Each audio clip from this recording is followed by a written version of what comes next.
The presidential election in Nigeria, just a few hours to go. Today is the final day for campaigning, and 4 contenders have the best chance of victory. The candidates from the 2 biggest parties, Bola Tinubu of the APC and Atiku Abubakar of the PDP, are facing a strong challenge from the Labour Party's Peter Obi, who is supported by a lot of young voters, and Rabiu Kwankwaso of the NNPP, who has considerable grassroots support in the north. The pundits believe that anyone could win in this, the most tightly contested, most polemical ballot since 1999. The Electoral Commission, INEC, has promised Nigerians a free and fair election. It's still working to get all its voting materials to the furthest reaches of this country. Ahead of the dramatic climax to the longest election campaign in this country's history, I'll be joined in the studio by the noted psephologist, Professor of Political Science and Development Consultant, Professor Jibrin Ibrahim, Senior Fellow at the Center for Democracy and Development in Abuja. I'm Charles Enyegolu, and this is Arise Prime Time.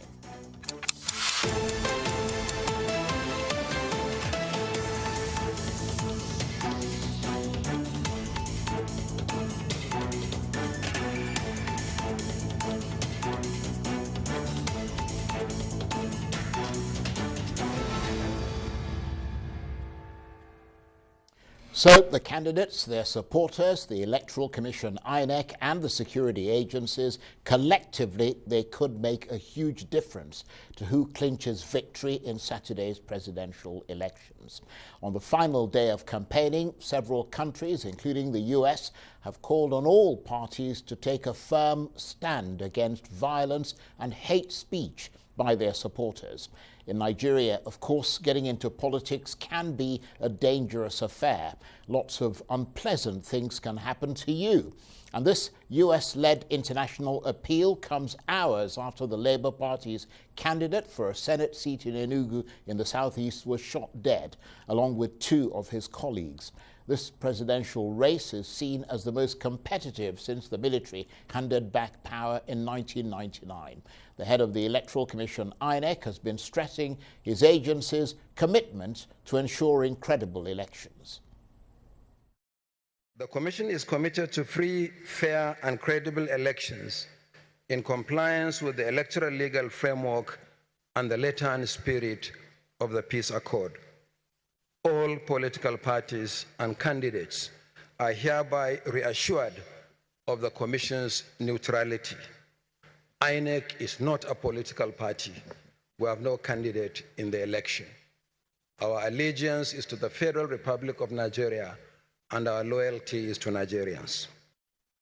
That's Mahmood Yakubu, who is the chairman of the Independent National Electoral Commission, or INEC. So on the final day of campaigning, ahead of Nigeria's most tightly contested presidential election in nearly 25 years, I'm joined now in the studio by the noted psephologist, Professor of Political Science and Development Consultant, Professor Jibrin Ibrahim, who's also a Senior Fellow at the Center for Democracy and Development in Abuja and Chair of the Editorial Board of Nigeria's Premium Times newspaper. Thank you very much indeed for coming in. Always a pleasure. Just a few hours to go. How do you feel as we approach the front lines of this election? I feel reassured, actually, because there was a lot of fear that as the date approaches, desperation within the political class might lead to lots of actions that could precipitate a major crisis. It's not that there hasn't been problems, there have been, but I do feel that we should be confident enough that we'll actually go to the polls. Great achievement. INEC has actually been given some cash to pay for its logistics. And in this country, when anybody gets cash, these days is a major breakthrough, and you have to go and thank God. So things are going smoothly, I think. The peace accord reaffirmation, I think, is a key issue that will give confidence. And the candidates are really marching on this assumption that this is the most open election in the history of this country, and therefore they do have a chance, and they will take it to the very last. So given everything you've just said, what do you expect from this election? An earthquake that'll leave lots of rubble behind in terms of, victory, losses, and so on and so forth, or something less dramatic? Well, I think it's likely to have a lot of drama, because in most previous elections there'll be two leading candidates, and you can work out who is going to win that election. This time, those of us who are pundits and sincere will say we have no idea who would win this election. And I think that's very good. It means it's an open election. It means any of the leading candidates could win. And it prepares Nigerians, I think, for the reality of elections, which is you can do all the polling you want, but the real action is taken by voters on election day. So we look forward in anticipation to what decisions Nigerian voters will take and present to us the surprise of 2023. Yes, and you mentioned the voters. I mean, do you expect that there'll be room for the voices of the people, those voters, to be heard by way of a free and credible election? Can they reclaim their power to choose their leaders, which some would argue they've lost in previous elections? I think for me, I feel very confident that the choices made by voters will count. The Electoral Act 2022 has really improved the conditions for the integrity of the elections. The use of technology that has grown has made a real difference. INEC has shown a lot of foresight for this election.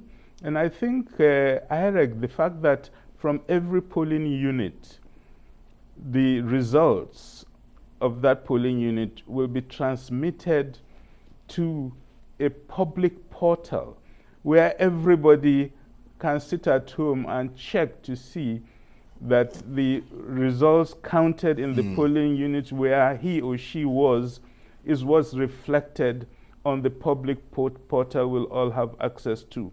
This means the type of a black box that used to exist in collation centers, where everybody knows the results at the polling units, and you go to a collation center and magic happens, trends change, and suddenly you have an unexpected outcome.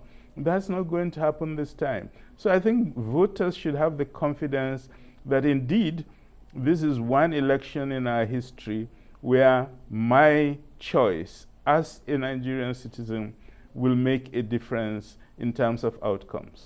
And of course, the think tank that you're closely associated with, the Center for Development and Democracy and Development, is a well-respected election analysis think tank.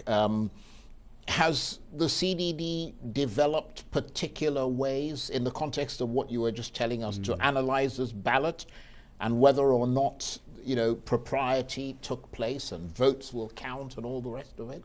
Oh yes, we just launched our election analysis center here at the Hilton this morning. We are deploying 5,000 observers in all states of the Federation. And we've put together a formidable group of 15 top analysts in this country to be analyzing issues as they roll out. In the press conference we had today, we drew attention to the major issues that define the dynamics of these elections. And we believe that those 5 issues, the 5 R's we call them, are what will determine how these elections will take place. And would you care to let us know what those 5 R's are? Yes, we call them the 5 I's. The first is the identity politics. Elections in Nigeria is not an election if identity politics doesn't play into it. It's very much part of this election. We take our identities very seriously. There are manipulations of identities, and it's going to be a factor. The second I we spoke about is that of insecurity. There's insecurity in many parts of this country at this point in time. We feel there has been some progress in tackling it, but it remains a very serious problem in many of the local governments. And we did a study on insecurity that drew attention to the local governments where the level of security will present real challenges to the elections. The third is the key institutions. And here we mean INEC, which is the main player in the elections, the security agencies, and of course, voters organized in their communities.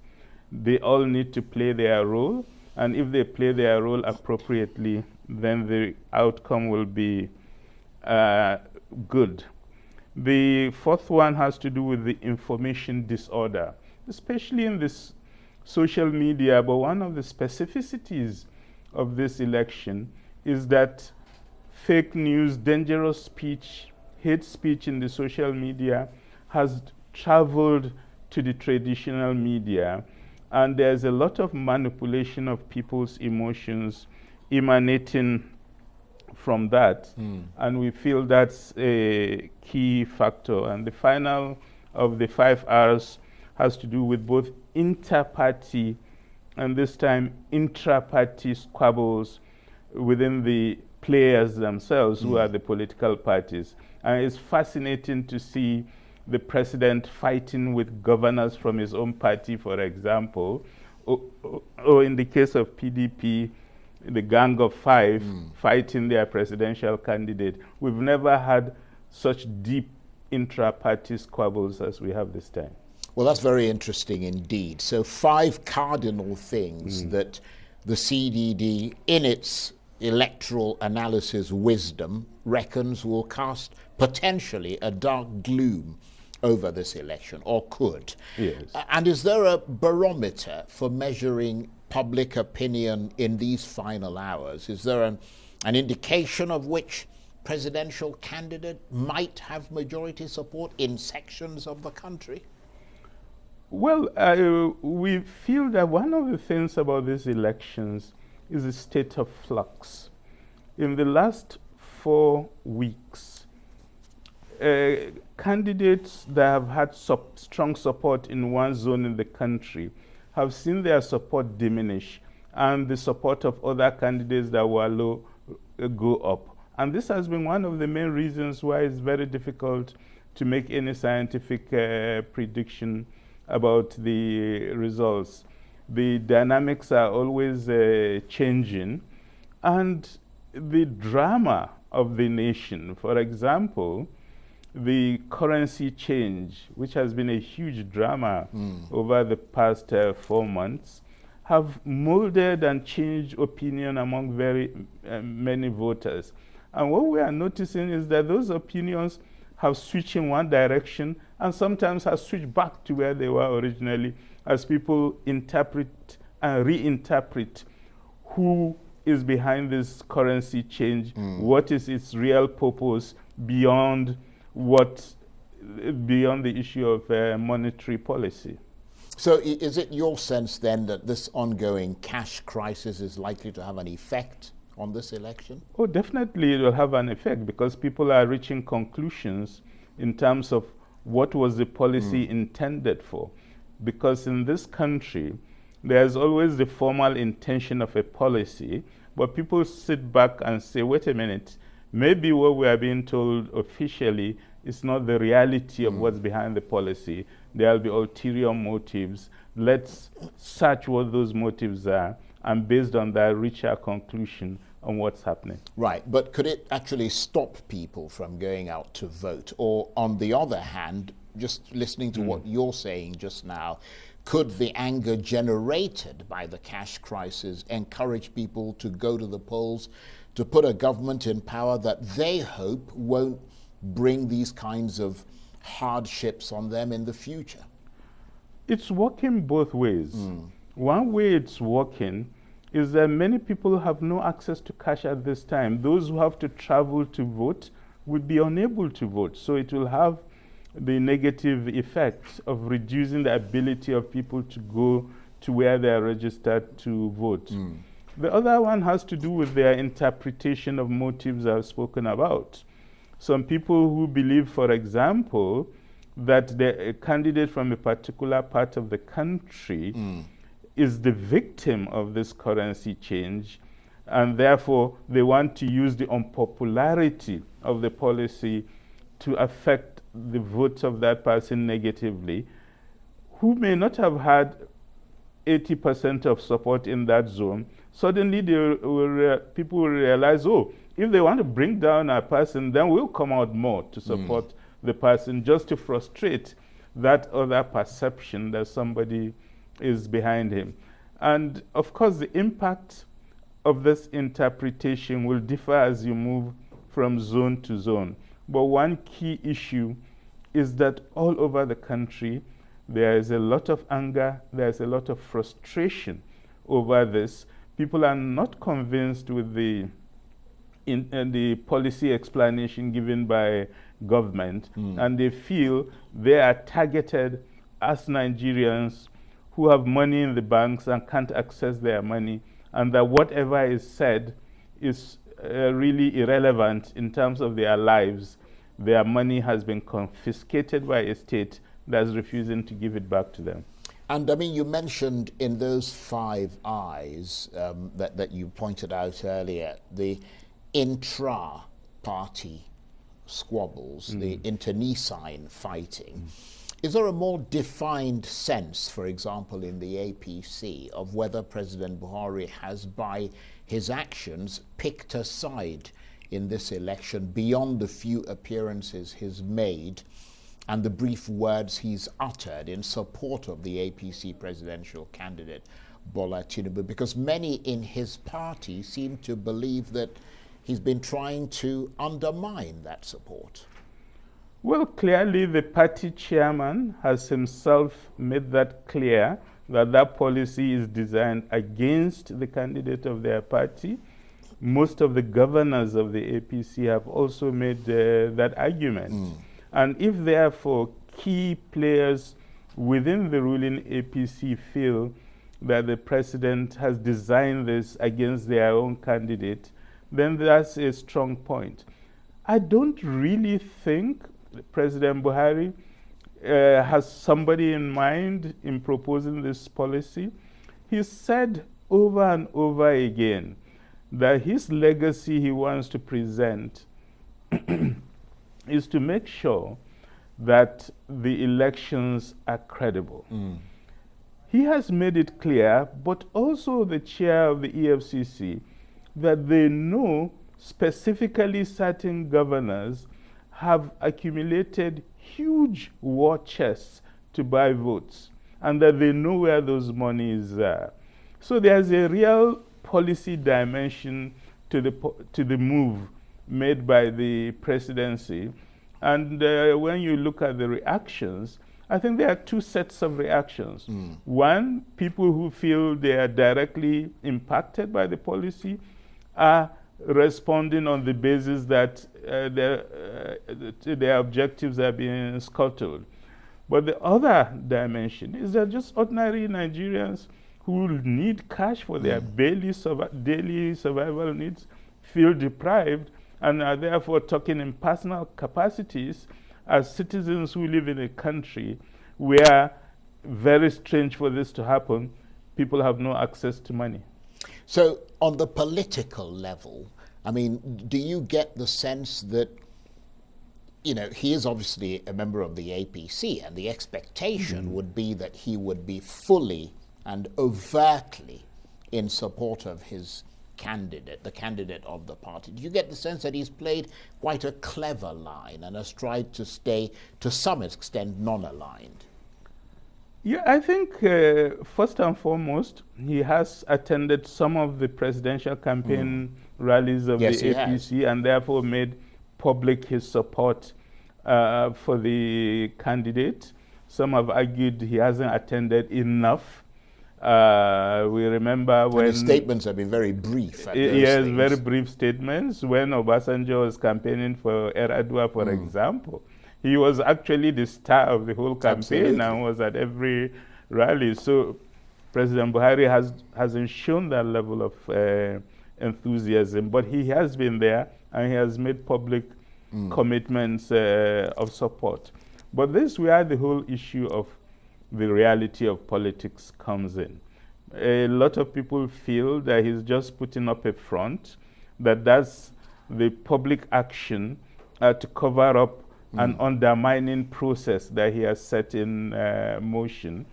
I don't have any specific access to information on what side the truth lies on, but I think what's important for us is that at the political front, people are responding on the basis of that understanding, but that's also happening at the level of voters. And voters are beginning to change their decisions on who to vote for, on the interpretations they make on what's happening. Right, and we've got a couple of minutes or so left. On the back of that analysis, very interesting, by the way, that you just made, I mean, we could say that Nigerians have become used to, over the years, you know, since perhaps, well, more recently, used to a two-horse race in presidential elections. Is having a third and possibly fourth front-runner candidate likely to inspire a larger turnout?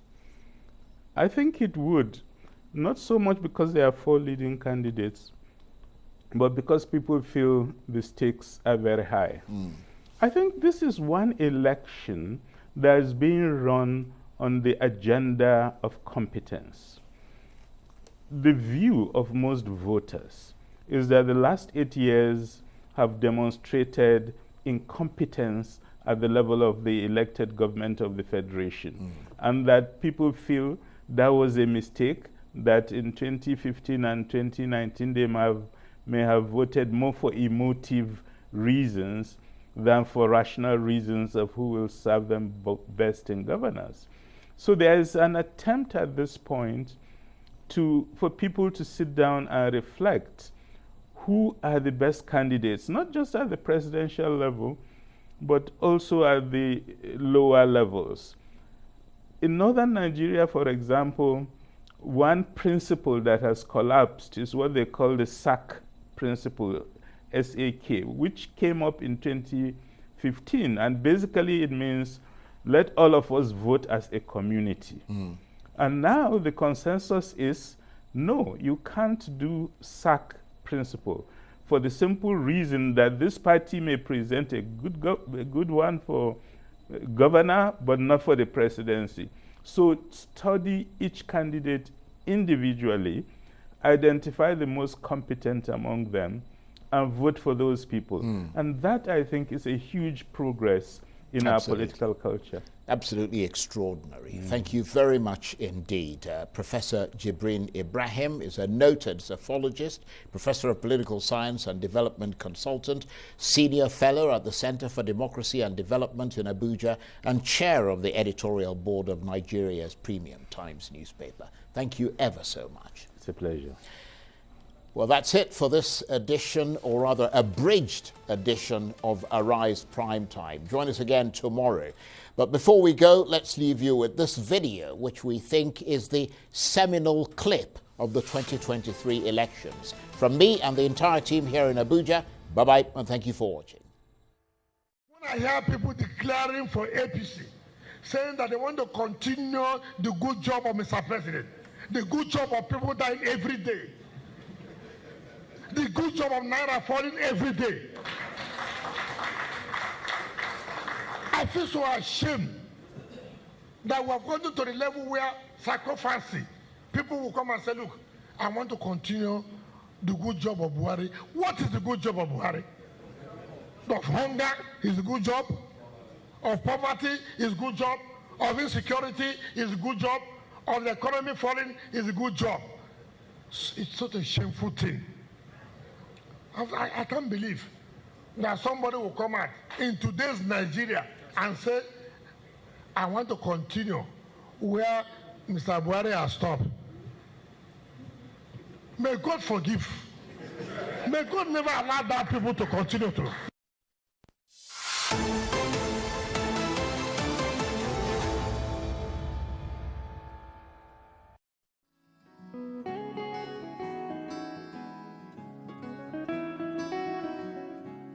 Dear Nigerians, the commencement of the general election this weekend has placed a call on us to play our patriotic roles in electing new leaders for our dear country. It is a call to which all Nigerians of universal adult suffrage status must heed. Playing this civic responsibility with determined patriotism is the minimum way we can ensure that we work together in ensuring the country is on a safe health status. We all, as Nigerians, know that our country is in a poor state of health, but it is our collective will, as one people with common destiny, that can put the country back as a place where our young people can express their promise of a brighter future. For us to fix Nigeria, we must vote, and vote in large numbers. Our rights to vote precede the guarantee of our rights to live as free citizens of a prosperous country. Let us proceed to the polling booth with pride and cast our ballot for the PDP. Not voting at all is what is shameful. Dear fellow Nigerians, as the election day is fast approaching, let us avoid any act of violence that compromises the integrity of our elections. And on election day itself, let us abide by the prevailing common rules that guide every polling unit where we shall cast our vote. My name is Atiku Abubakar. I wish you a pleasant day on the day of the polls. And for our young people who shall be casting their first ballot ever, you are the heroes of this election season. May God bless you, and may God bless the Federal Republic of Nigeria. As one, we can get it done.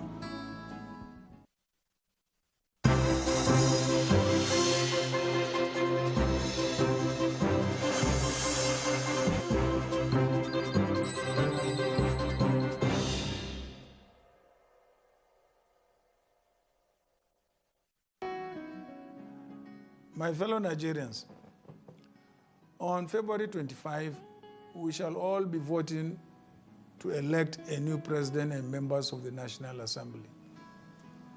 I urge you to go out and vote. It is your right. Exercise it without fail and do so peacefully. It is with your vote that you can influence the direction of this country. If you conduct yourself peacefully, we shall have peaceful elections and peaceful transfer of power, which will further deepen our democracy. These elections are taking place at a very difficult period for our country. The level of insecurity is unprecedented. Kidnappings, banditry, cattle rustling, destruction of farmlands, armed robbery, and especially killings of innocent citizens, including Christians, Muslims, and traditional worshippers. Even pastors and imams have not been spared.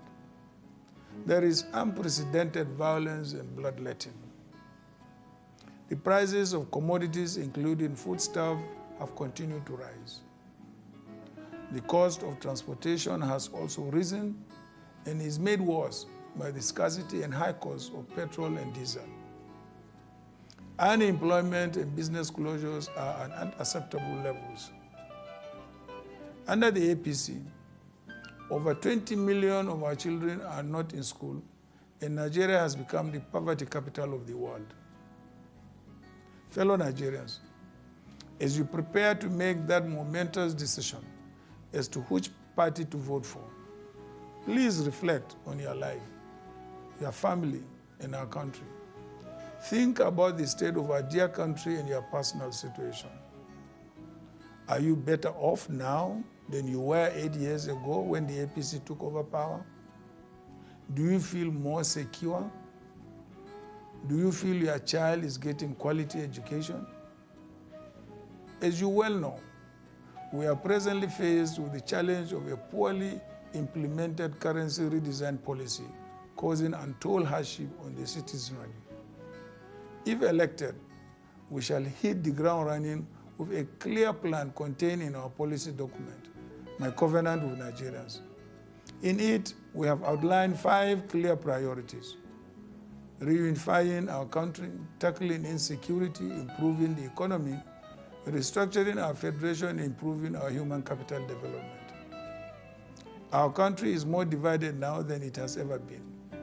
The task of reunifying it requires, among other things, giving every section of the country a sense of belonging. That sense of belonging includes fair representation in government positions, programs, and projects. Our Constitution allows us the freedom of worship. This is very critical for peace and unity in a multi-ethnic and multi-religious country. I will ensure the implementation of this provision to the latter from day one. We will foster harmony and tolerance. Within the first 100 days of my administration, I will introduce legislation on the restructuring of our federation, beginning with the devolution of powers to states and local governments. I shall move quickly to tackle our security challenges by not only engaging with aggrieved elements, but at the same time, vastly increasing the number of security personnel in the country and ensure they are properly trained, equipped, and compensated. Additionally, I will immediately propose a constitutional amendment to allow states have power to set up police if they so desire, as part of my commitment to give federating units more autonomy to set their priorities and pursue economic and social development while the federal government sets and enforces national standards. We cannot fully resolve the dire security situation without improving access to quality education and creating jobs for our youth. It is for this reason that I will earmark $10 billion to support micro, small, and medium enterprises. We shall reopen all our borders so that trade can flourish and also restore confidence in our economy so that investments can flow in and create jobs and wealth for our people. Fellow Nigerians, our challenges are enormous, and as such, I will nominate a cabinet made of our country's best minds within the first 7 days in office. We will recover and unite our dear country. Your choice is clear. Vote for me, Atiku Abubakar, and vote for other PDP candidates. Thank you, and may God protect you as you vote. May God protect the Federal Republic of Nigeria. As one, we can get it done. The state of Nigeria has tested our strength, our patience, and our endurance. But we keep our hopes alive because we know that a better Nigeria is achievable with a safe vote. 2023, the year we have been waiting for, has come. It is now time to break free from the 7-year-long sickness that has troubled Nigeria. It is time to choose to recover so we can heal our land, secure our people, mend our economy, access abundant jobs, strengthen the Naira, and reclaim glory as a true giant of Africa. 2023 is the year to recover Nigeria. Vote PDP.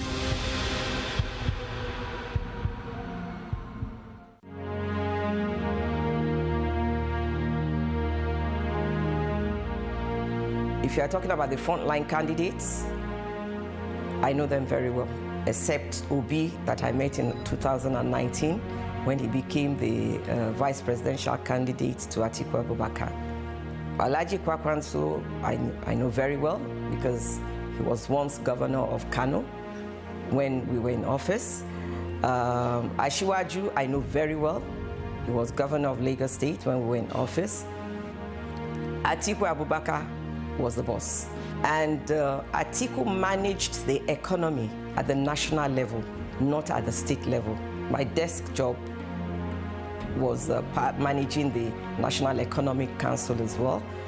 He managed the National Economic Council, which meant that he managed 36 state governors individually and collectively. So you can't take that experience away from him. Every quarter, we used to give him an impact assessment report to say, oh, how far have we gone? What next can we do? How can we improve? So you can't take away that experience from Atiku Abubakar. I asked him directly.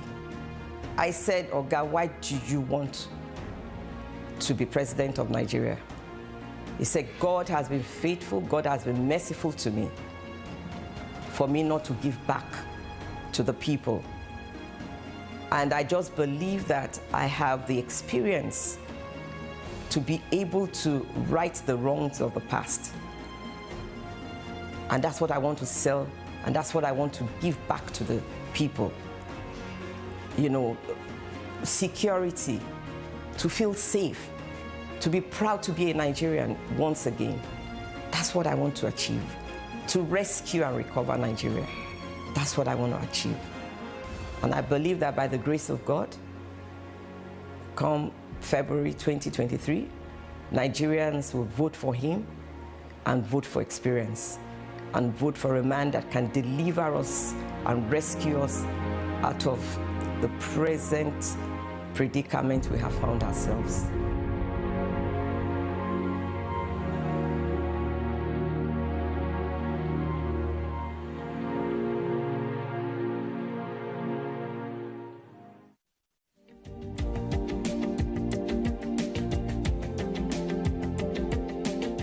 With his background in the medical field, Okowa already visualizes what needs to change and what needs to be introduced to completely overhaul the national healthcare system. He sees healthcare as a basic human right for which governments must guarantee the citizens. When we came in, the first thing was how do we provide universal health coverage for the people, which is what the world over is doing at the moment. So we did set up our own health insurance law, the Delta State Contributory Health Commission law, and by January 2016, the law was in place. January 2017, we are taking off fully. Delta State is the only state today where you have over 1 million people enrolled in the healthcare insurance policy. And since 2017 to date, all pregnant women and all children under 5 years of age, they are charged what they call the premium charges that they normally have. Is being paid for by the state because we do not want our children to die, neither do we want our pregnant women to die needlessly. So it's been very functional that even people from neighboring states coming to enroll in our state, we allow them to enroll as long as you're a pregnant woman and you're a child under 5 years of age. Beyond that, we've done so well in terms of improving on the facilities that we have at the primary healthcare level. Because we understand that the primary healthcare level is the foundation of healthcare, and until you get it functional enough, you're definitely not able to have a proper healthcare system. But unfortunately, if you look nationally, we are so interested in tertiary healthcare first, secondary healthcare, and we are paying this service to the primary health care, which ordinarily is under the control of the local government councils. They don't have enough funds to do that. So they must be supported to actually get it functional. That was one of the reasons we actually created the Basic Healthcare Fund in the Health Act. And to be able to achieve that, beyond what we will ensure that we implement the National Health Act to its fullest, especially in providing the Basic Healthcare Fund. We have also agreed that more funding is going to be devolved to the states and local government councils. So that is an area we must go into. Then we must find a way of encouraging our people to understand that healthcare insurance is a good way out for them. Even when you pay very little money as premium, as you go on in the course of when you're sick and you don't fall within the vulnerable group, you don't need to pay out of service because they're out of pocket because you are already enrolled in the system. So we must educate Nigerians on the need to do that. And that education is very important. Unfortunately, in Nigeria, the national the health insurance policy, which came in as far back as 2004, we have not been able to upscale it to cover a lot of Nigerians. We're still within 10% coverage. It's not good enough for us. Ghana is well over 50% coverage. They started at the same time with us because we're actually not pushing. There's a selling point for it, but we have not been able to educate Nigerians to be able to do that. But since many of the states are beginning to start their health insurance programs now, I think that if we leverage on that, working with the subnational government, we should be able to scale this as much as possible and get things working again.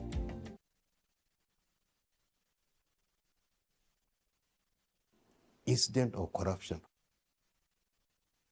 PwC, PricewaterhouseCoopers, I called them. I said, look, I want you to advise us on how we can provide sufficient power for Nigeria before we leave office. And they went around this country and produced a report which, convinced me that we could provide enough power supply to this country before leaving office by 2000. We left office 2007, right? By 2005, 2 years before leaving office, we would have provided, enough electricity, in this country. I tried to push it through with the president to get his approval, but he was more inclined to power supply by gas. And I told him that was based on advice I got from many of the oil companies.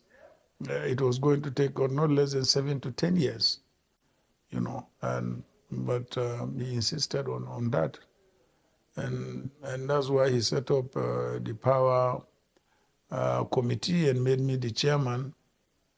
And I declined to actually participate as a chairman, and I left to the Minister of Power then, who was the deputy chairman of the committee, to handle that. And that was how we ended up in this, chaotic situation today.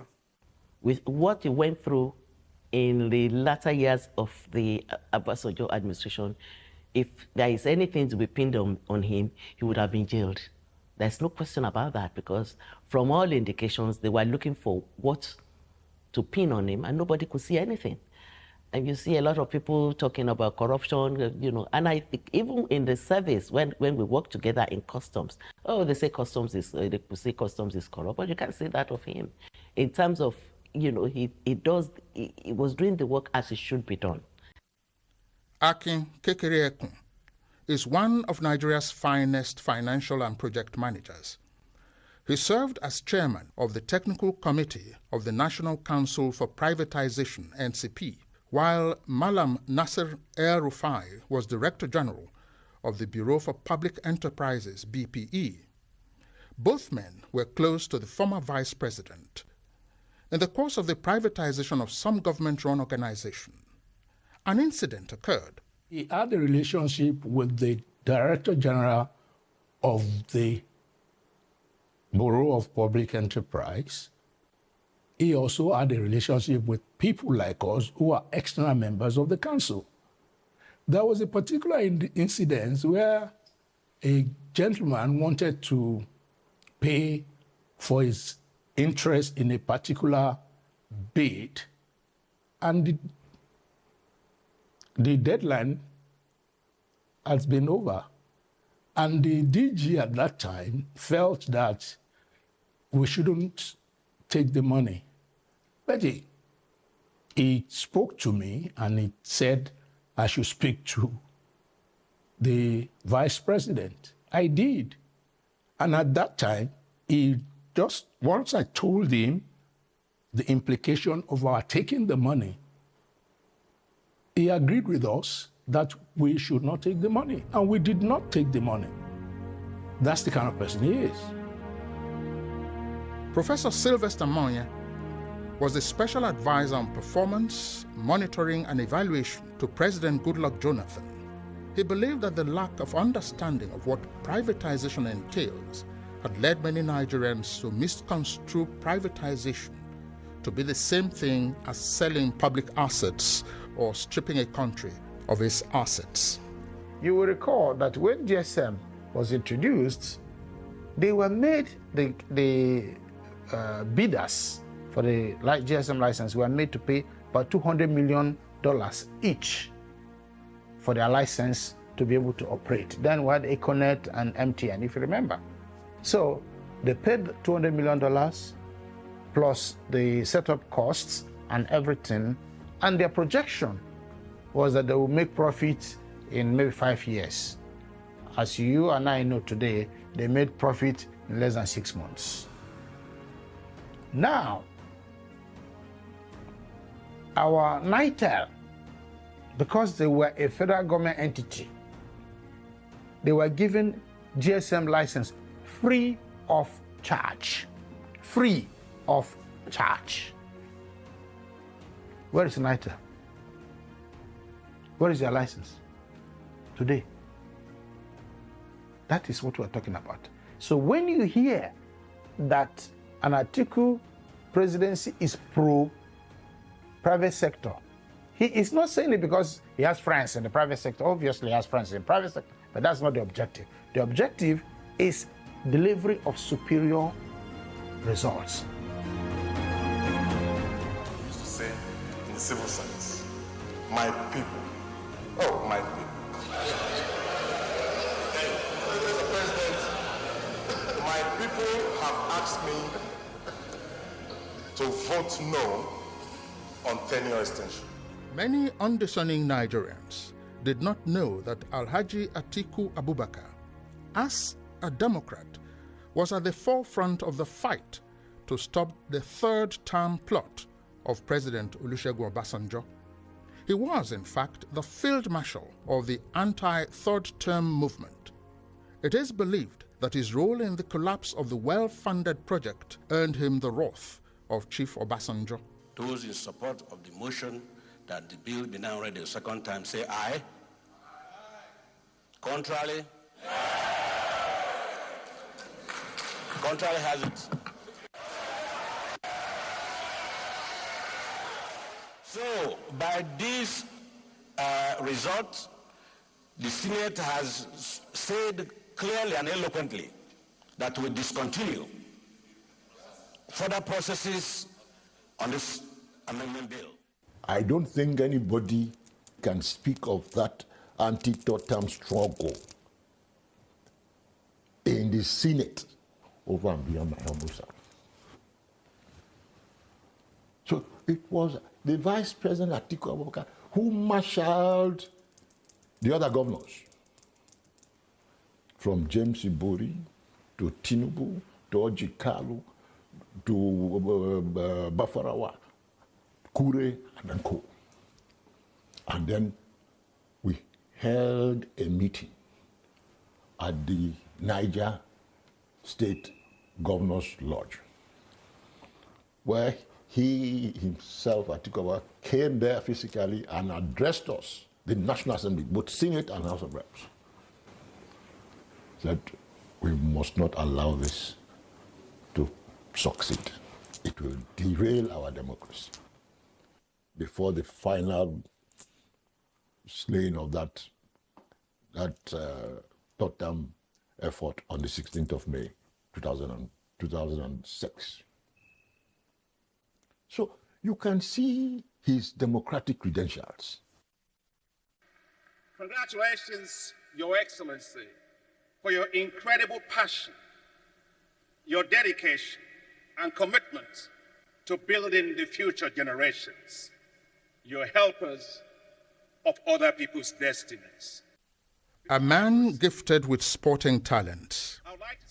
The story is told of how Atiku worked for Akinwumi Adesina in securing the support of South Africa towards his election as the first Nigerian president of the African Development Bank, AFDB. This is after 50 years of the existence of the bank. And His Excellency did not hesitate.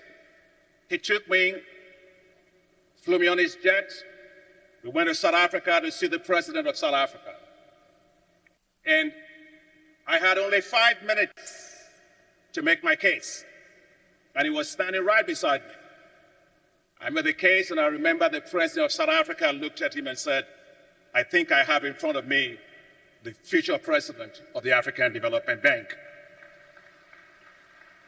I want to publicly thank you, Your Excellency, because without that journey and helping my destiny, I probably wouldn't be president of the African Development Bank. So I want to say thank you very much, sir, for that journey that you took me to South Africa. This is the book I published since 2004.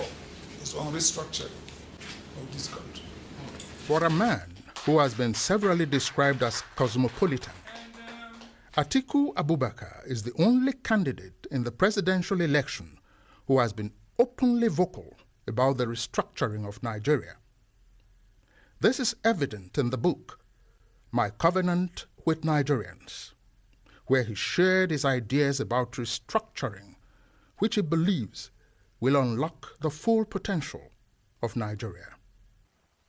One of the programs I think we should let him implement is the restructuring of this country, which is going to be of benefit to every part of the country. Let nobody deceive you that restructuring will favor some people and will go against some people. This is what people are preaching. They are preaching it for their selfish interest, not for the good of all of us. But for the good of all of us, we need to restructure. We need to get the best out of Nigerians. We need to get people to work hard.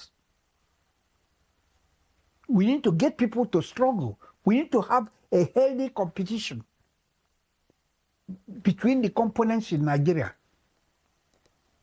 And we need to live a symbiotic life. Every part of this country has something to contribute. There's no part of the country that has nothing to contribute. And that is the benefit of being a large, diverse country. One thing I can probably vouch for is that Atiku will keep to all his promises. I was there when my people in the Southwest confronted him in the last dispensation, in the last election. He gave us his word that restructuring will be one of the things he will tackle. And he has repeated it. Atiku Abubakar is flesh and blood.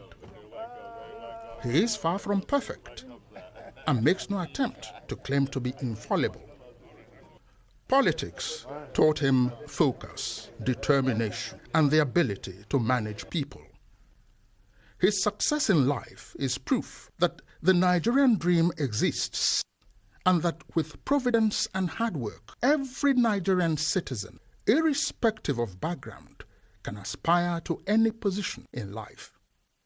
Most people tend to focus on his tenure as vice president without actually putting into context who the man Atiku is. So who is Atiku and what does he stand for? You know, the interesting thing about Nigerian customs is that it is a very large paramilitary institution, a parastatal that is very, very large. It's a regulatory body as well, and therefore it has a helicopter view of the entire federal system of government, because it interacts with a number of other federal bodies and institutions. So his sojourn in Nigerian customs has actually given him the opportunities to know this country very well.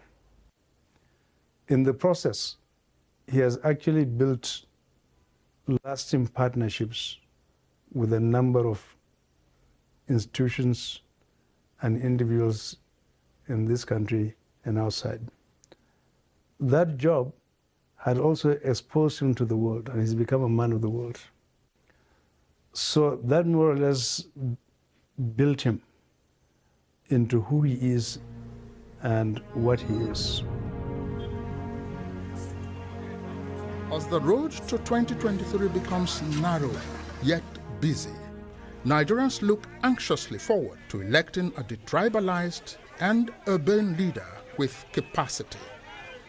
While I was the governor of Osun State, I got a message from him through DSP Alaye Messia, may so rest in peace, that Waziri Atiku Abubakar will want me to mediate, to resolve the differences between him and his boss. I never thought somebody of that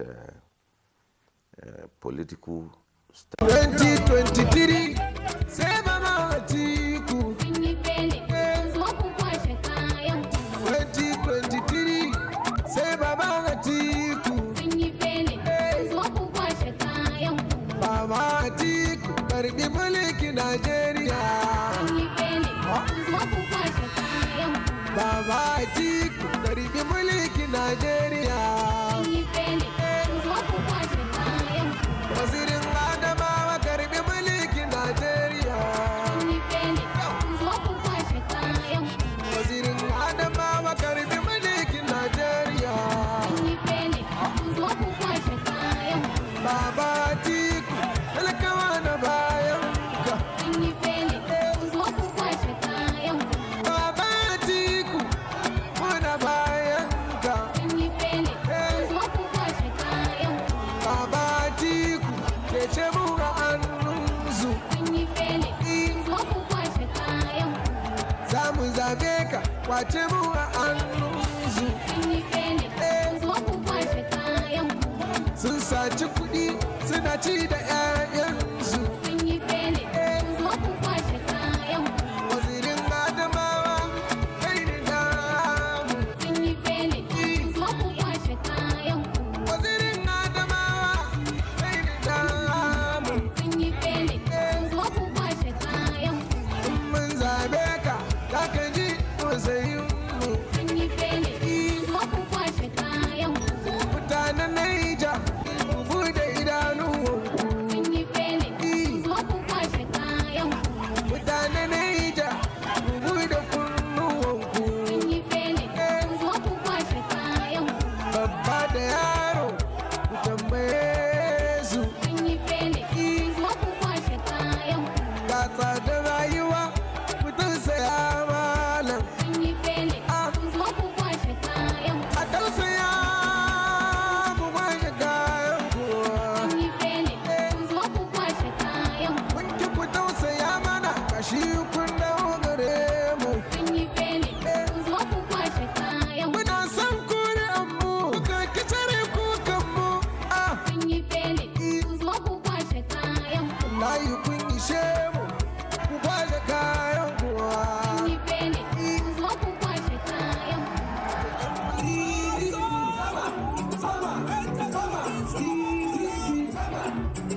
Hello and welcome to News Night, where we bring you the biggest stories of the day from here in Nigeria and around the world. I'm Sulaiman Alede. And I am Ngozi Alebu. Coming up over the next 2 hours, 48 hours to presidential and National Assembly elections. INEC releases final number of permanent voters' cards collected. 87 million Nigerians eligible to vote.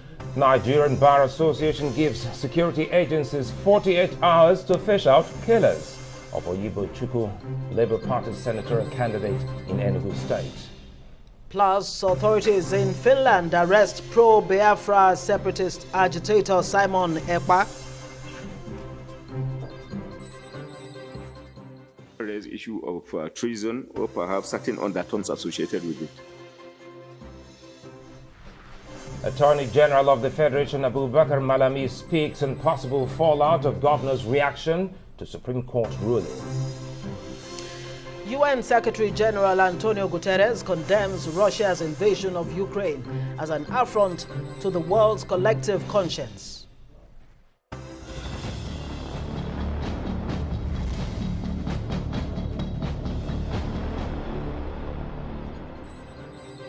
Nigeria's defining general election continues with 48 hours to go.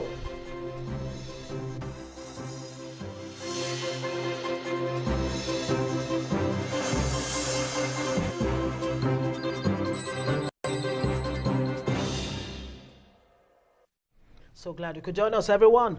Electoral body INEC, that's the Independent National Electoral Commission, says a total of 87.2 million permanent voter cards, or PVCs, have been collected across the country. At the end of the PVC distribution, out of the 93 million citizens who registered to vote, INEC Chairman Mahmoud Yakubu disclosed it at a media briefing at the National Coalition Center in Abuja. Arise correspondent Chinaza Samuel reports. 93.4 million Nigerians registered to vote in the 2023 general elections, but out of that figure, only 87.2 million Nigerians across the country collected their permanent voters card. A breakdown of the data shows that Lagos, the state with the highest number of registered voters, is leading as the state with the highest number of collected PVCs with 6.2 million cards collected. It is followed by Kano with 5.5 million. Kaduna follows closely with 4.1 million, while Katsina joins with 3.4 million cards collected. Although Lagos has the highest number of collected PVCs, it's also leading as the state with the highest number of uncollected PVCs with a figure of 845,000.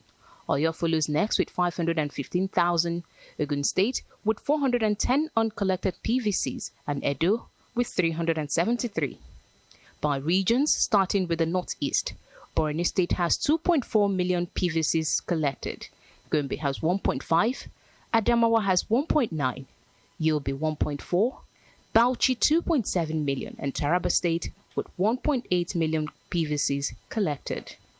In the northeast, Jigawa has 2.2 million PVCs collected, while Kaduna has 4.1 million, Kano 5.5 million, Katsina 3.4 million, Kebbi 1.9 million, and a little above 2 million in Sokoto State, while 1.8 million in Zamfara State.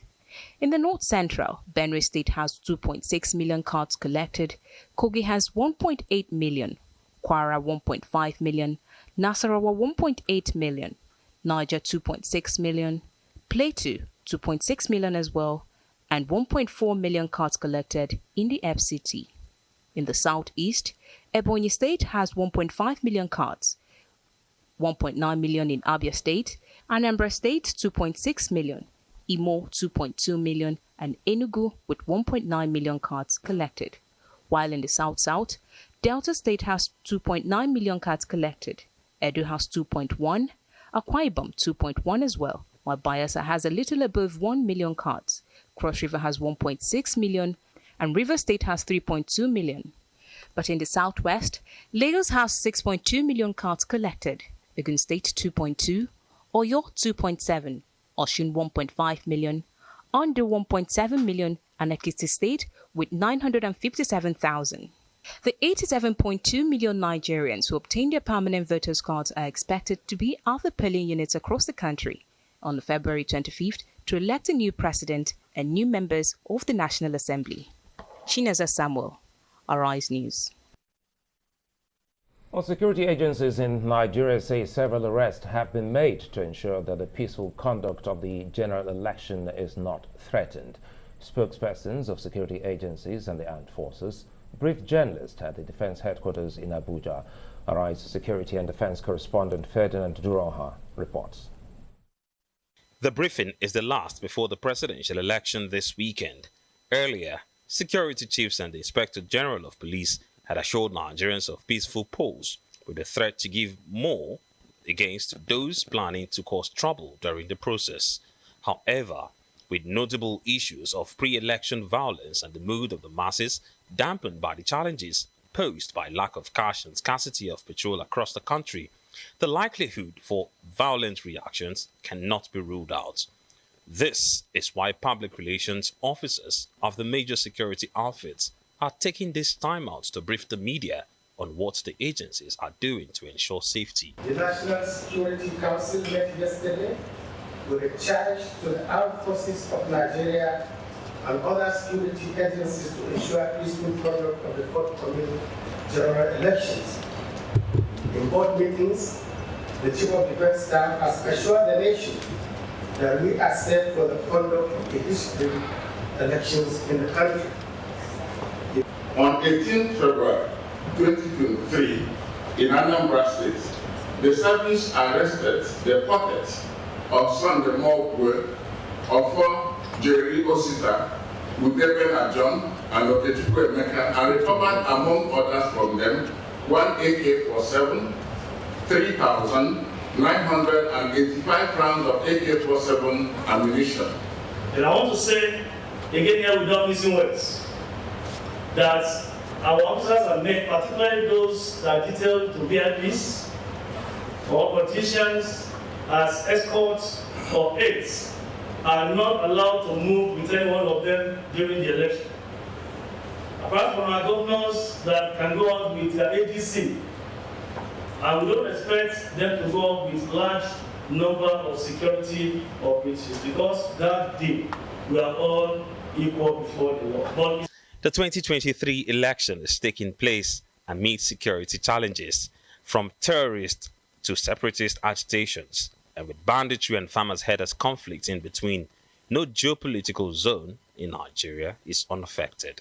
Ferdinand Duroha, Arise News. Well, in spite of assurances by security agencies, there are fresh reports of political killings. Gunmen have reportedly killed the chairman of the All Progressives Grand Alliance in Ohofia Aba Ward, Ishelu local government area of Ebonyi State, Monday Idoko. He was killed in his Onweke village in the Eza South Council of the state at about 11 p.m. on Wednesday. A family relative said the assailants entered the village and dragged out the victim while asleep before shooting him in the head.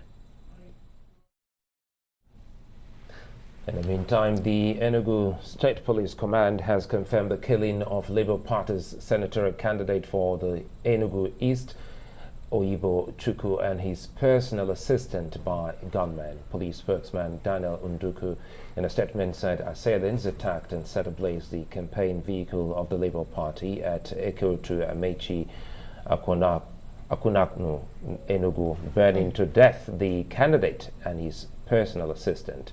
Unduku said the police commissioner Ahmed Amani has ordered the intensification of investigations and manhunt of the killers.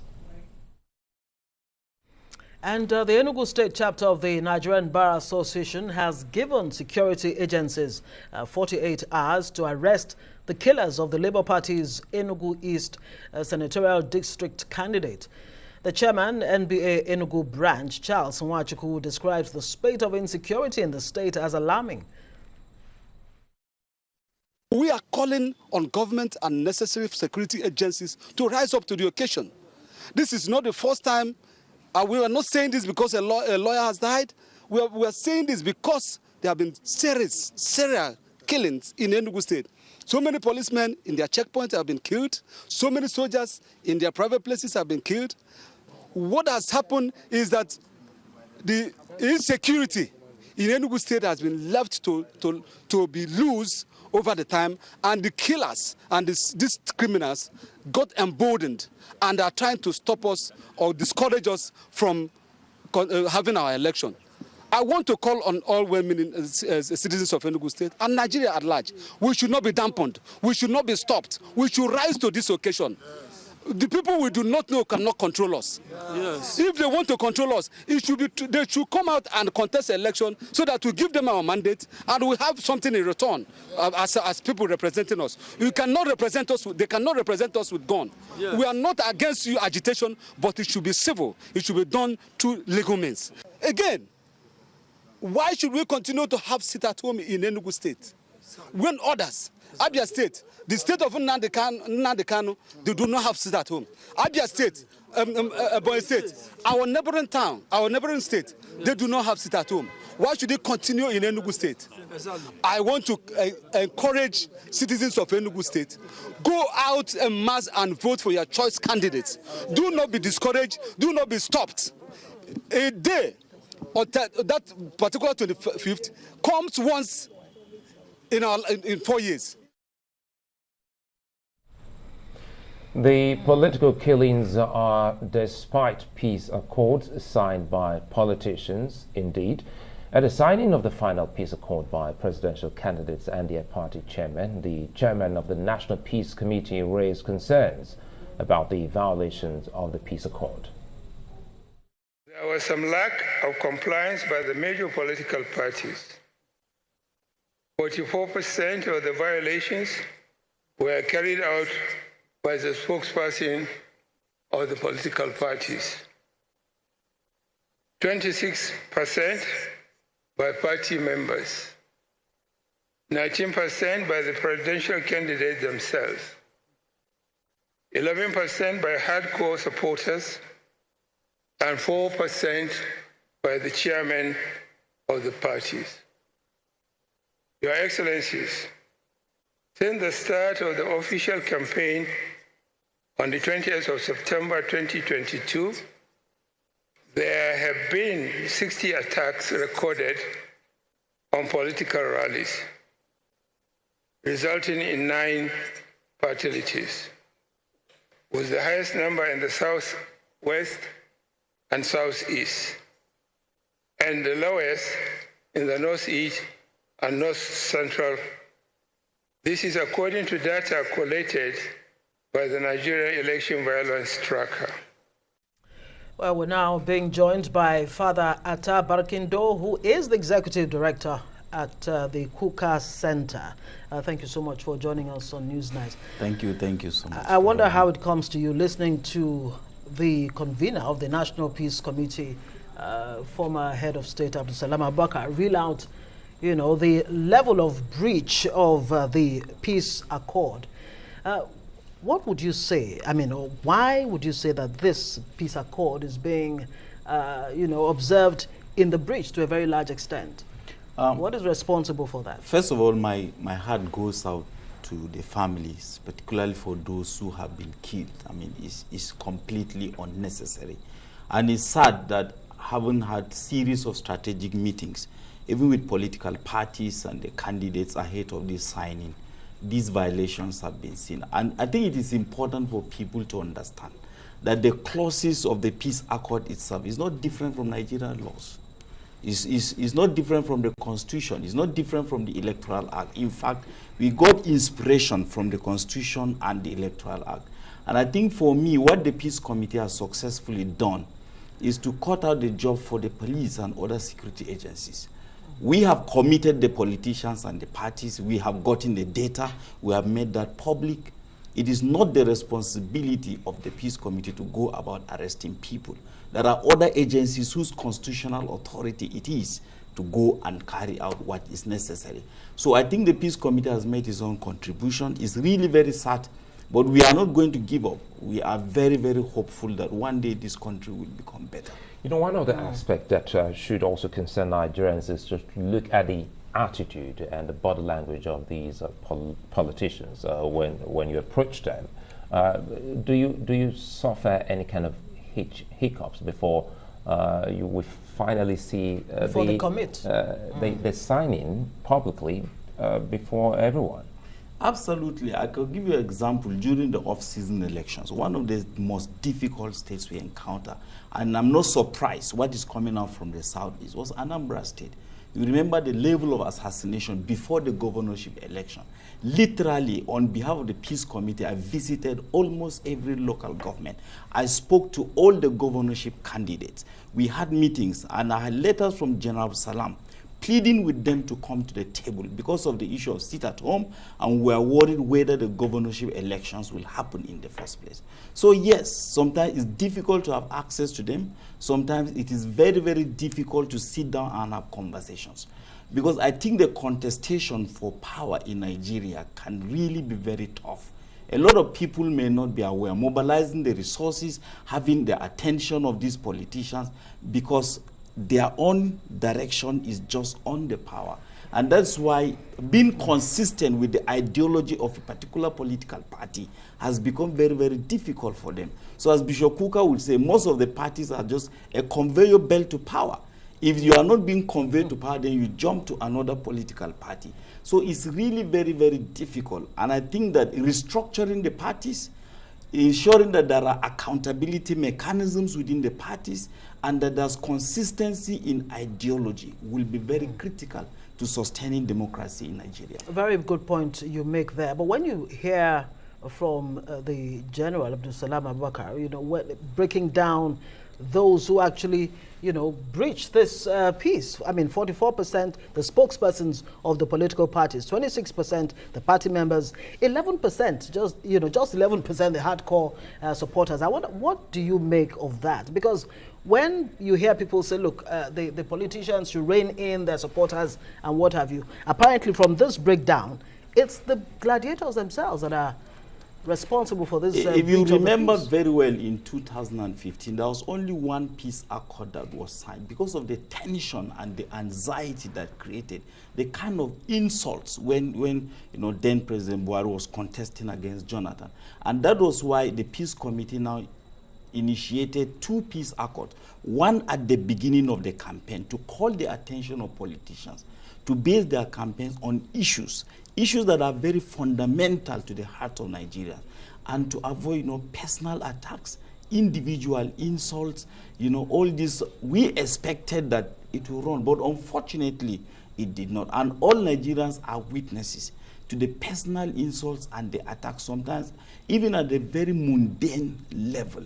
It is really very sad. We want to inject some level of civility and respect and decency in conversations. And in injecting that, it may not come easy because you need the buy-in of the people. At what point do you get the support of agencies of government like the National Orientation Agency and the likes? Because time was when we had a vibrant NOA and, you recall then, MAMSA.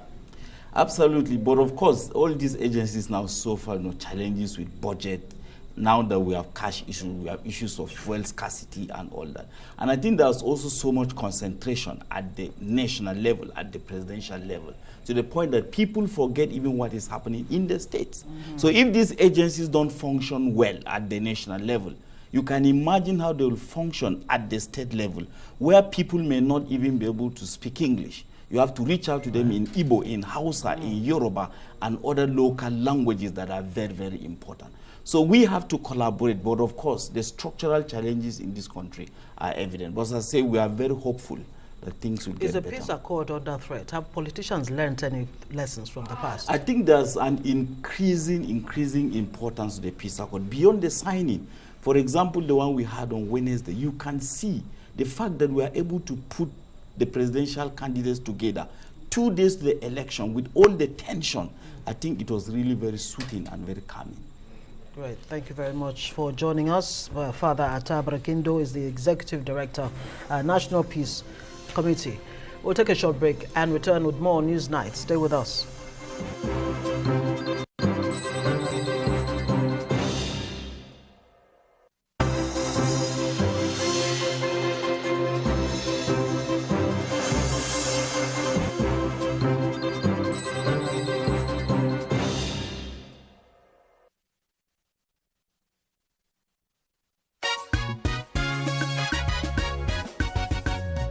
Great people of our land, now as we stand at the dawn of light, did you know that while our gallant men were fighting off bandits and insurgents, we were also laying a solid foundation for the infrastructure revolution to spark the growth of our economy?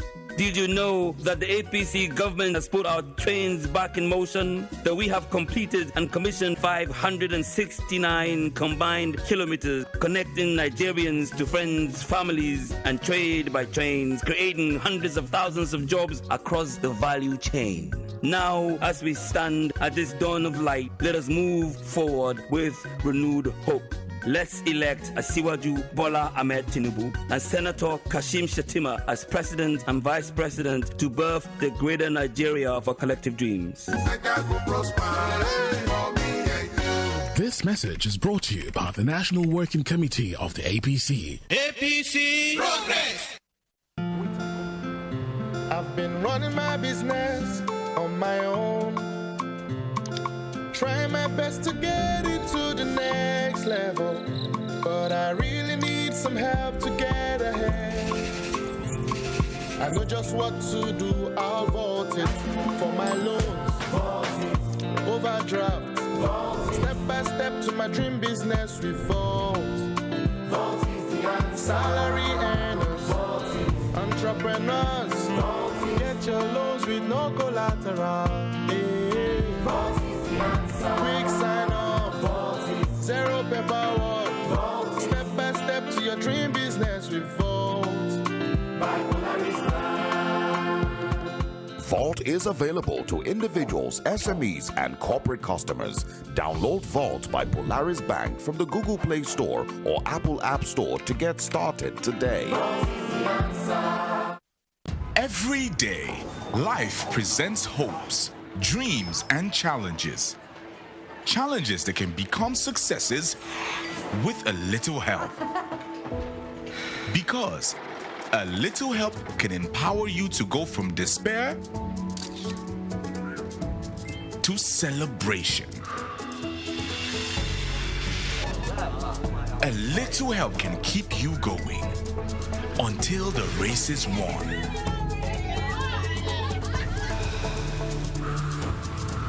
A little help can turn bundles of anxiety into a bundle of joy. And with Glow Data, you get much more than just a little help. You get the biggest data deals in town to make every day glow with small wins and big wins. Dial *777# to select your Glow Data plan.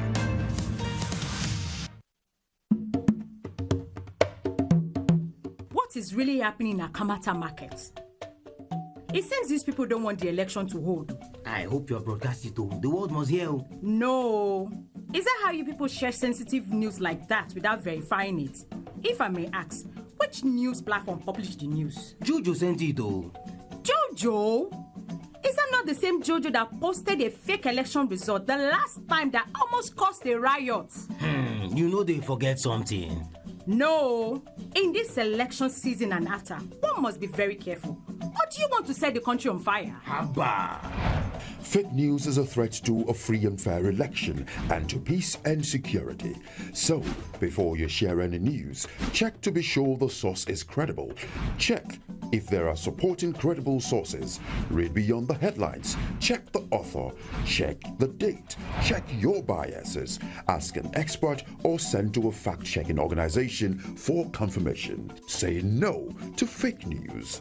This message is brought to you by the Center for Democracy and Development, CDD, with support from the UK government.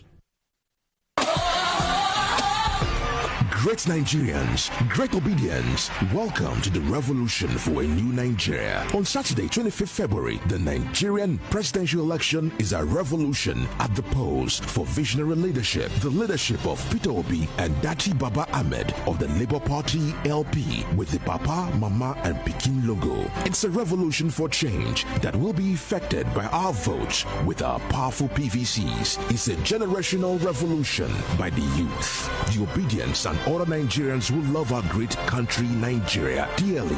It is a transformational revolution to get Nigeria back on track and move us from what is wrong to what is right. It's a revolution to unlock the greatness in Nigeria and Nigerians, the land and its people. A new Nigeria. It is possible with the right leadership, the Obidati leadership. This time, we won't miss it. Our votes will count.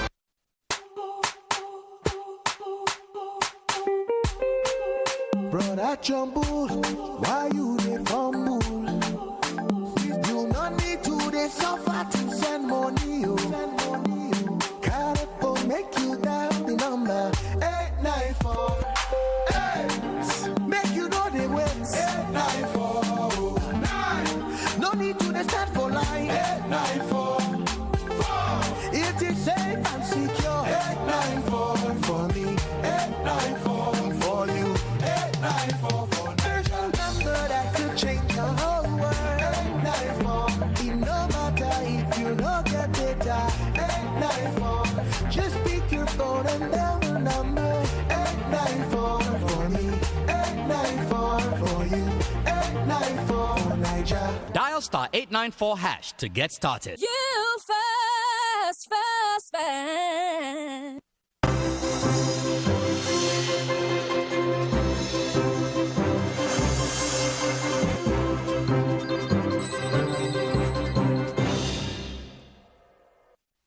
Well, if you just joined us, we welcome you watching News 9 here on Arise News, inching closer to Nigeria's election.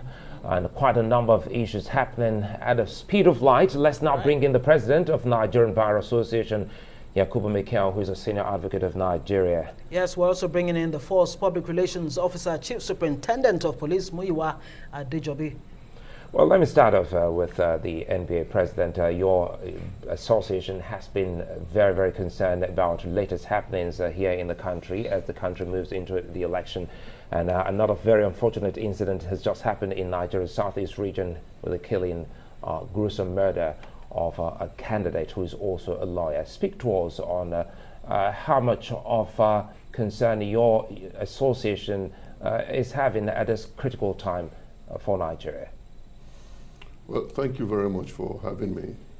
The Nigerian Bar Association is definitely concerned about the security situation in the country, not only when the life of a lawyer or a legal practitioner is involved or a judge.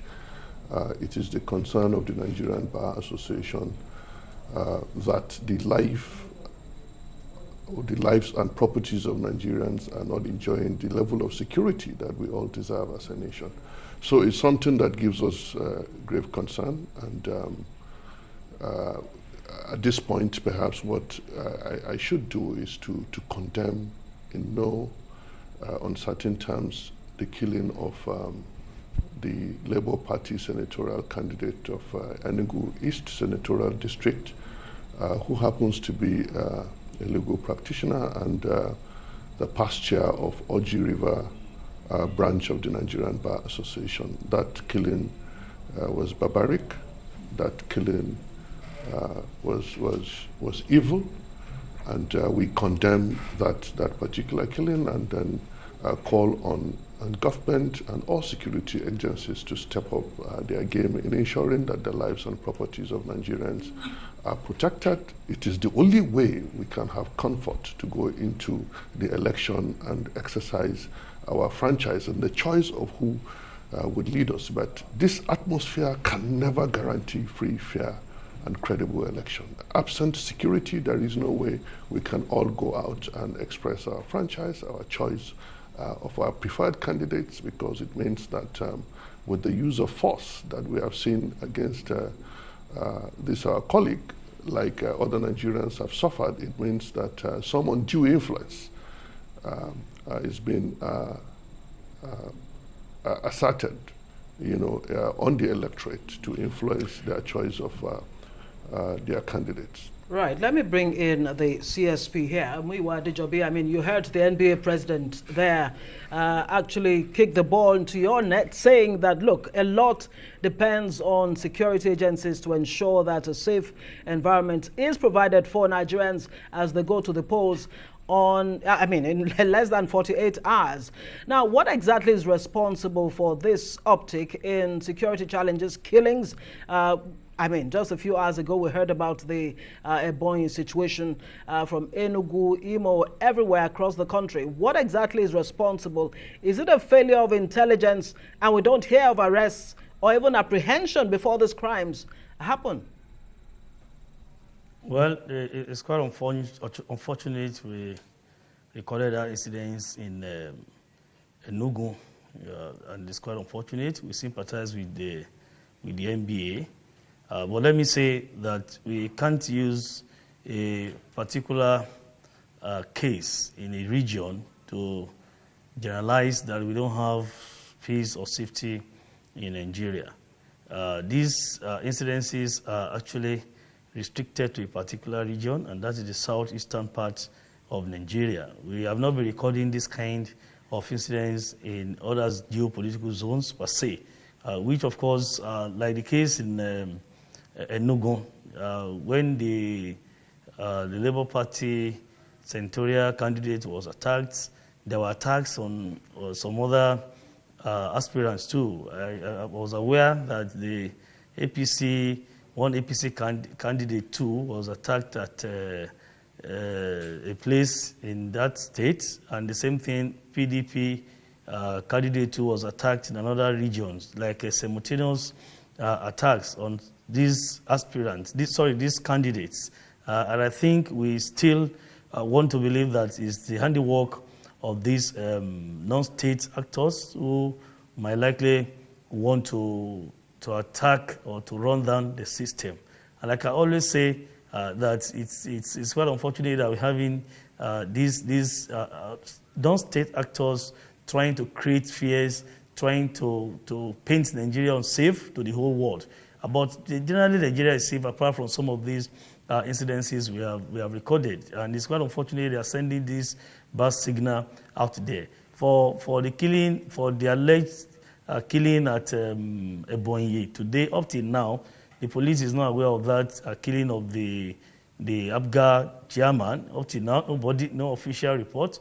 We got across to all of them, the party leadership in Ebonyi. They have not confirmed to us officially up till now, and the police is not in the know. So I don't want us to still believe that we have recorded another killing in Ebonyi. So for now, we cannot confirm that. But generally, we can't use what we have in this region to generalize that Nigeria is not safe. It is not so. We are ready. When you say we can't generalize, sorry, let me put it. Victoria Chintex, the Labour Party member in Benue State, that's not in the southeast. When you say it's limited to just one region, one part of the country, is that the absolute truth? Well, if I may say, not restricted to that particular region, I'm talking of repeated and incessant attacks on individuals, coupled with the threats they've issued out to people not to come out, to disabuse, to abuse minds of people, to create fears in them not to come out to exercise their franchise. So everything is connected, everything is tailored together, and that's why you see, apart from that incident in Benue, we can't not be counting incidences in the 6 geopolitical zones across the country. But it is rampant in southeast, and with all these threats being issued from various quarters in the southeast, telling people that they should not come out. And I always say that there is no, if you tell people not to come out, it's a sort of disservice to yourselves in the region, to people in the region, because generally people will vote. The only thing we can record is low turnout. People will still come out. If you can hear me, I think you just let me quickly put in this before I come back to the NBA president. If you say this is restricted to a particular region, specifically the southeast, isn't that an indictment, knowing full well that the police already has an idea of what exactly is happening in the southeast, and perhaps you should have been able to beef up more security in that region? Well, we have done our threat analysis, and so far so good. We've done more. In fact, the largest percentage of deployment is channeled towards the southeastern part of Nigeria, and we are working with the governors of this region and the IGP has done deployment of very senior officers to go. The DIG from Southeast has been sent to the region to go and supervise election, to go and talk to people. Apart from policing electoral process in the region, our job is to still make sure that we fortify this region so that we decimate activities of these non-state actors. And we are not relenting on our hearts to make sure that we do the needful to restore peace to this region. And the operation Restore Peace that was floated by the Inspector General of Police like 2 years ago are still working, and they are still there. If you can hear me, Muyiwa, just allow me bring in the NBA president again. Thank you very much, Muyiwa. I'll come back to you quickly here. Yakubu Mekiao, you've spoken, I recall when you came on the saddle, you spoke given concerns by the Association of Happiness. You gave State of the Nation address, and security was topmost on that. Now, speak to us on what you think the country, specifically the security agencies, should be doing that perhaps they haven't actually touched yet. Well, you would agree with me that I'm not a security man. I'm not a security personnel. We fight as lawyers. We don't fight with guns. We fight with words. And it is only the words that we have that we can use to describe the security situation. And we've just noted this particular incident and the incidents that go on across the country. What do I think we should do? It's obvious that the security agencies in this country are not as equipped as they should be. It is obvious that investments have not been made in the security sector of this country in the manner that we should have invested. And that is largely responsible for the kind of incidents that we experience in the country. And what appears to be the inability of the security agencies to deal with the situations that we are confronted with across the country is not unconnected with the lack of proper investment in the security sector, both in terms of the manpower that we have, in terms of the equipment, and all the things that the security agencies are supposed to have. Even the welfare of the security agencies is not something that we've paid attention to. So you really can't expect much from the security agencies. I'm not trying to condone all of the things, the lapses that we see with the security agencies, but it's also just right to put certain things in context. Okay. To whom much is given, much is expected, but if you don't give much to someone, then it would be unfair to expect him to do a lot. But having said that, and with what my good friend said, and you made the point, if you have identified a particular area and there are recurring incidents of insecurity situations, killings have gone on in Imo State.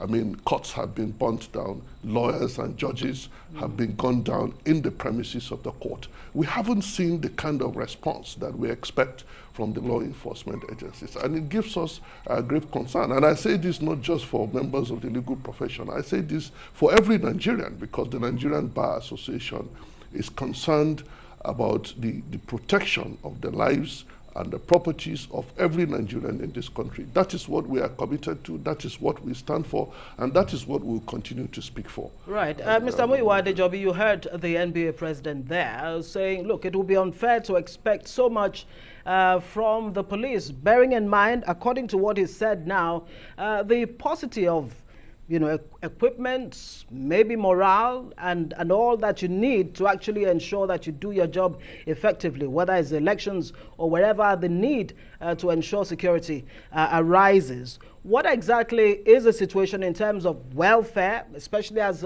police officers, are expected to man the elections? And is there a problem of capacity or capability in ensuring not just apprehending or stopping this violent attacks or crimes before they happen, but to actually, arrest, investigate, and prosecute those found wanting? What exactly is missing? Generally, the police is just the lead or coordinating agency when it comes to election security management. Other security agencies are involved. Are members of ISES, that is Interagency Consultative Committee on Election Security. All of them are involved, including the military. So we have done deployments based on our threat analysis. We have done deployments to all the polling units, local government areas, INEC facilities, those that will do escorts for materials, INEC officials, protect observers, and all of them. We have done this, and we are optimistic that deployment is okay enough. We have done deployment for restriction of movement so that we can curtail excessiveness of certain individuals who may want to go out there to cause trouble. And generally, our men that are going to be on election duty, they are to be paid their allowances. As I speak with you, they have commenced the payment of the allowances for this the first leg of the general elections, that is presidential and National Assembly election that's coming up on 25th. And of course, they will still give them certain allowances for the second leg, that is gubernatorial and House of Assembly elections across the country.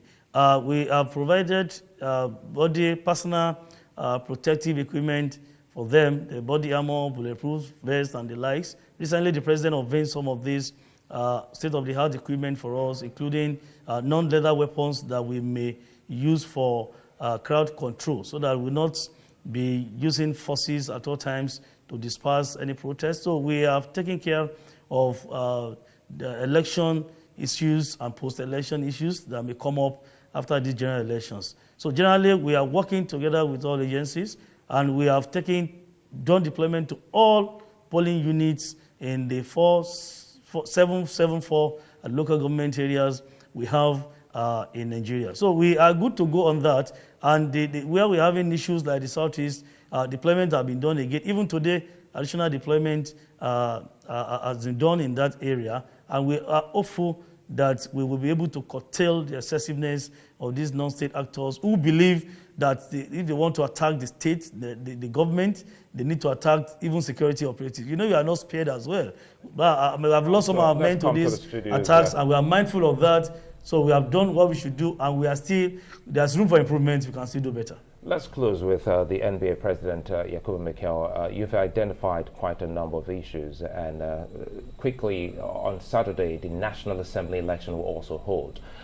Is the NBA looking to also, bringing up some form of bills to help solve some teething security challenges that the country is going through at the moment? Well, let me say that for the purposes of this election, the Nigerian Bar Association has 1,000 observers that have been accredited by INEC to observe the election. The Nigerian Bar Association has 128 branches across the country, and 1,000 of our members have been accredited. And we've also encouraged our members who would go to various polling units across the country to also observe the election. They observe the election. We've designed a form that is it's a web-based form that you can capture incidents at polling units. You can also do videos, upload and send to us. We are going to have a situation room at the NBA house along Muhammadu Buhari Way. There we'll be receiving all the reports from all the branches so we can have a sense of what is going on across the country. Are we proposing bills? Yes, there are concerns about things that with the experiment of even the 2022 Electoral Act that have been enacted, and also certain constitutional provisions. We've looked at them. We believe that some constitutional amendments are necessary for us to open up the political space, and I can say this concerning the need for us to have an independent candidature. That provision has to be made available under the Constitution so that we are not... Before we let you go, electronic voting, because exactly. your bar has actually shown Nigerians that it is possible. Yes, so we did that. It was an electronic voting system that we adopted for even my election. That was something that we introduced in the amendment to the Constitution in 2015. And from that moment, we've been having that election, and it's been quite successful. I had cause to engage the chairman of INEC on this, and the use of beavers and some other electronic devices that have been deployed for this election they are preparatory towards the electronic platform that I believe INEC is eventually going to launch for the purpose of election. Right. And you must understand that the necessary infrastructure must be put in place for them to be able to do that. I can understand that for us in the Nigerian Bar Association, we did that successfully because of the number of our members that we have to contend with for the purpose of the election. A lot has to be done for the purpose of a national election, so the kind of infrastructure that you need to put in place, the kind of manpower, and then the understanding. The literacy level is also something that we have to consider. So in doing that, we have to do that in phases, taking into account our peculiarities as a nation, in putting up such electronic platforms for the purposes of election. Yes, we encourage that. It's something that is seamless. It will reduce the exposure of electorate. I mean, you sit in your house, you cast your vote. Chances are that nobody is going to walk into your room to harm you, unlike when you have to all congregate at the polling unit to do this. We'll have to leave it there. Yakubu Mekiao, Senior Advocate of Nigeria, is President, Nigerian Bar Association. We've also been joined by CSP Muyiwa Adejobi, Police Public Relations Officer. Both of you gentlemen, thanks for joining us. We'll take a short break. Plenty more still ahead.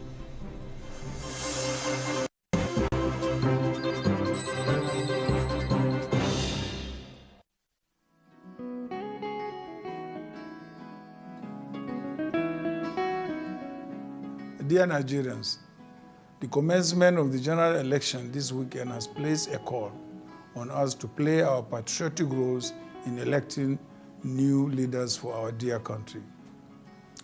It is a call to which all Nigerians of universal adult suffrage status must heed. Playing this civic responsibility with determined patriotism is the minimum way we can ensure that we work together in ensuring the country is on a safe health status. We all, as Nigerians, know that our country is in a poor state of health, but it is our collective will, as one people with common destiny, that can put the country back as a place where our young people can express their promise of a brighter future.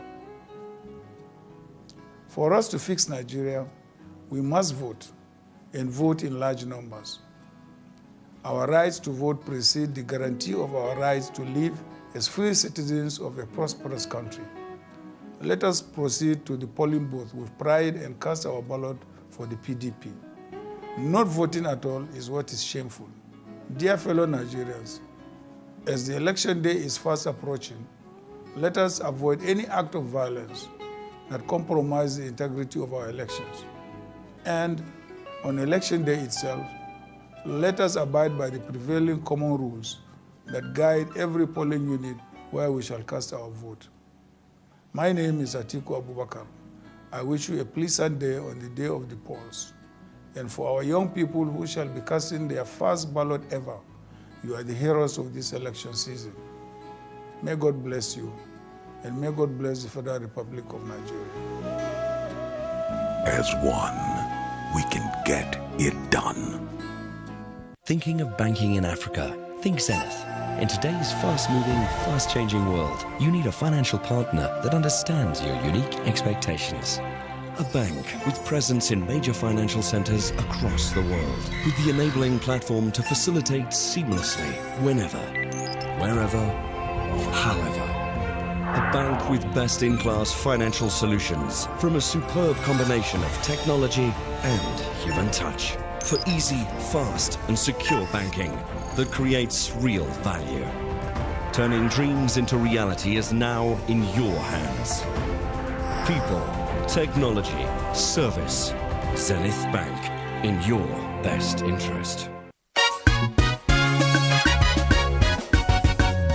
Great people of our land, Now as we stand at the dawn of light, did you know that out of the resourcefulness of our spirits, the APC government is leveraging sukuk bonds and tax credit schemes to deliver over 40 critical roads and bridges across the nooks and crannies of our cities, including the iconic Second Niger Bridge. Oh, it must be told that we are building more seaports and airports. We are opening up more towns and communities across the geopolitical zones to more economic prosperity. Now, as we stand at this dawn of light, let us move forward with renewed hope. Let's elect Asiwaju Bola Ahmed Tinubu and Senator Kashim Shettima as President and Vice President to birth the greater Nigeria of our collective dreams. This message is brought to you by the National Working Committee of the APC. APC Progress! This our landlord and his wife happy fight for Africa, Sha. Chai! No mind the man. With that in nose like our Market Square Junction. Una don't start this now gossiping again, Abi. Okay, Una met the Akamata Community Square. They sell their votes to politicians for cool 5K. Una sit down here, the mumu una safe. It's alright. Omo, make we sef go collect our own cash. Collect waiting. God forbid. So you want to sell the next 4 years of your life for 5K, Abi? Well done. You sabi say this 5K now 4 naira per day for the next 4 years. Make una get sense now. Haba. No nonsense una dey talk. Make month end rich, make una no pay me my rent. Na that time una go see fire. Make una no dey listen to people like this landlord. Election no be business. Now your civic duty to your country to help elect the correct leaders them. We go fit create better life for us and no go get future for our children. Make you no sell your vote. Cause if you sell your vote, now your future you don't sell be that. This message now from the Center for Democracy and Development, CDD, with support from the MacArthur Foundation.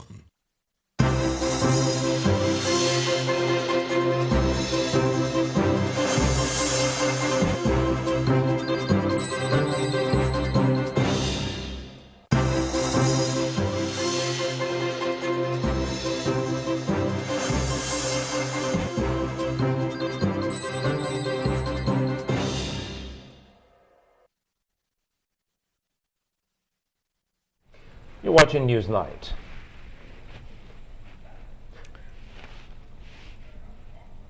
Well, the Women and Youth Wing of Ohanaeze Ndigbo has endorsed the presidential candidate of the People's Democratic Party, Atiku Abubakar, and his running mate, Ifeanyi Okowa. Jemima Boloko reports. The gathering of the Women and Youth Wing of the Igbo Socio-Cultural Group, Ohanaeze Ndigbo. Members of this group from all the states of the Federation are here to throw their support for the PDP presidential candidate, Atiku Abubakar, and his running mate, Ifeanyi Okowa, for the presidential elections. 3 hours from now, we shall make a decision that shall factor our position in Nigeria for the next 4 to 8 years. And we must not be sentimental about it. Okowa says $10 billion will be put in place to create jobs for the women and youth for the development of the country. So we must find ways to begin to create jobs for our people. And those who cannot create jobs for directly, we must find ways of supporting them to be able to own their own businesses. Several thousands of youths in Delta State now own their businesses, and when I listen to their stories, some have built their houses, they have cars, they have been able to marry. They cannot say we have a family of our own. I'm happy about it. And that was why our presidential candidate said, in the first instance, we will provide a sum of $10 billion, not naira. According to him, education and security are imperative to the people of the country. Really very important, we must emphasize education.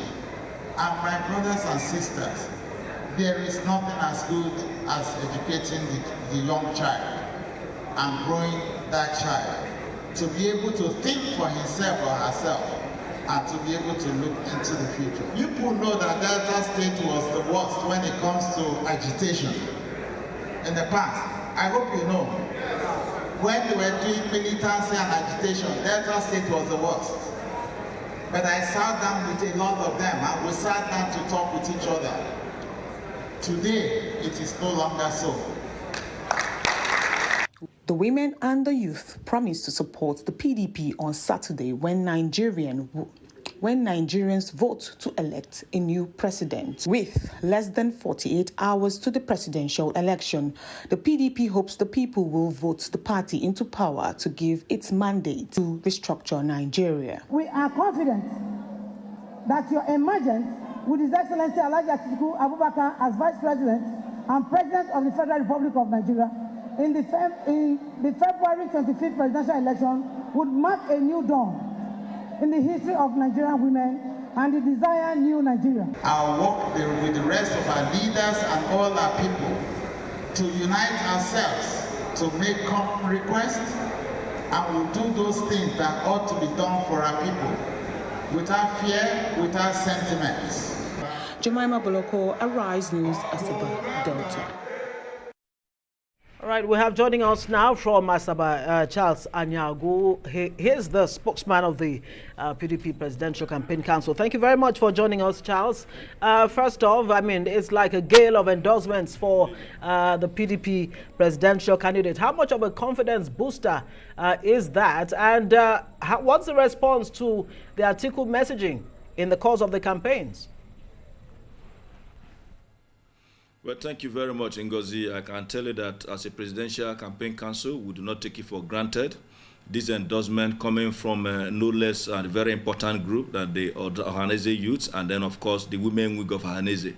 The reason is that they have also come to realize that both Atiku and Okowa have got what it takes to be able to improve the length and breadth of this country, particularly the area of business. And of course, you know the importance of business to our kids and kin in the southeastern part of this country. For us, we have a candidate who have, before even the campaign itself, been able to carry out a diagnosis just like a physician, a trained physician for that matter, a diagnosis of the many challenges confronting our country. And at the end of the day, he came up with a report of the many things that we need to do to be able to recover our country, i.e. the issue of bringing back unity to our country so that the man in the southeast and the man in the northwest, as well as the man in the southwest and then the man in the northeast, not forgetting central, and then of course the south-south, are able to relate as one people, which is why our payoff is as one we can get it done. Then, of course, the issue of bringing back jobs to our economy, to our country, so that everybody is gainfully employed and able to contribute meaningfully for us to be able to indeed step off a reproductive capacity of our country. Then the other aspect that's very, very important is the need to deal with security so that we become much more secure and are able to sleep very properly and dream good dreams. You do also know that Atiku is very, very high in his agenda on the issue of education, and that is one area that Okowa have also demonstrated a whole lot of strength. So these two tickets will do so much in trying to recover our country. But you do know, of course, the issue of restructuring. And Atiku says within the first 100 days, you would have been able to trigger a legislation that will enable them to begin to devolve power to the component units, i.e. the states as well as the local government, so that you are able to step up the money productive engines of our country and not just to have a center that becomes too heavy and is not able to address the many challenges confronting our country today. So this endorsement and many more, it speaks volume to us because they are quite important, more so when we believe that the sovereignty belongs to the people. In line with the name of our party, People's Democratic Party, we have gone to them, we are closing up our arguments, we have been able to ensure that we come to Nigerian people where the ultimate power resides, and that we never depended on the issue of funds, just like the APC did. We believe that the people have the power. We believe that working with Nigerians will be able to make a difference. And we are pleading with Nigerians that the journey to be able to recover our country is a journey that requires every part of this country. And we do believe that all segments of our society, whether from the north or from the south, will join us in trying to recover our country for where we are at the moment. All right, we have to leave it there. Charles Anyago, spokesman of the Atiku Presidential Campaign Council. Thank you very much for joining us on News Night. And that's it from me, Ngozi Alebu. And me, Sulaiman Alede. Coming up at this one, Christian.